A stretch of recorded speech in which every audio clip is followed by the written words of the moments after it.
mangyayari, pagka malapit nang bumalik yung Panginoong Hesus sa mundo, tatalo si Satanas. Ang gagawin ng malakas na anghel ng Diyos kay Satanas, kukulong sa kulungan ng 1,000 years at hindi siya pakakawalan. Tatakpan niyon, lalagyan ng tatak para hindi mabuksan, nakakulong ng 1,000 years.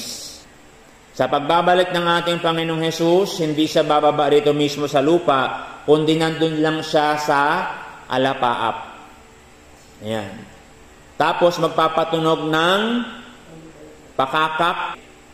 Pag narinig yon ng mga bangkay, lahat ng mga namatay na mabuti, sila ang unang muling mabubuhay.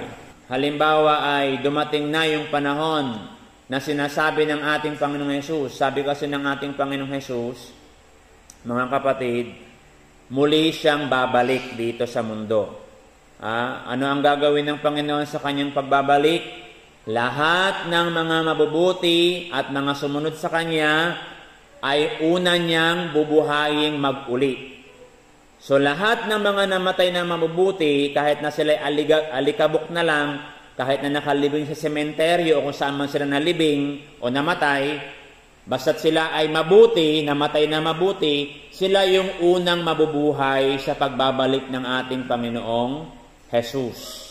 Ayan. Halimbawa, alikabok na lang sila, yung alikabok, unti-unti yung mabubuo, magiging buto, tapos yung buto, magbududugtong-dugtong, mabubuo yung skeleton ng tao, lalagyan ng litid, lalagyan ng laman, tatakpan ng balat, at lalagyan ng hininga ulit ng buhay, babalik ulit yun sa katawan, at muli silang mabubuhay. Halimbawa, yung libingan sa buong mundo, yung libingan ay mabubuksan, lalabas yung patay. Ayan. Pero hindi sila mukhang zombie. Maayos yung kanilang itsura. Kung dati, ang katawan nila ay may kamatayan, sa muling pagkabuhay, wala na pong kamatayan.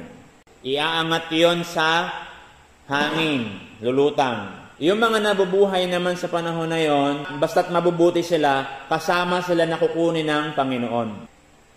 Lulutang din sila sa hangin, kasabay ng mga muling nabuhay na mga patay, sabay-sabay na dadalhin sa ulap, para salubungin ang Panginoon.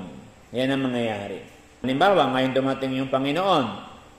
Kahit tayo mga buhay pa, na basta't mabubuti, ay kasabay ng mga muli na buhay ng mga patay na dalhin sa alapaap. At doon, mimitingin ng Panginoong Hesus ang mga banal, yung mga taong namatay na mabubuti, at sila ay uutusan na ipangaral ang Biblia, yung salita ng Diyos, sa buong mundo, sa lahat ng bansa.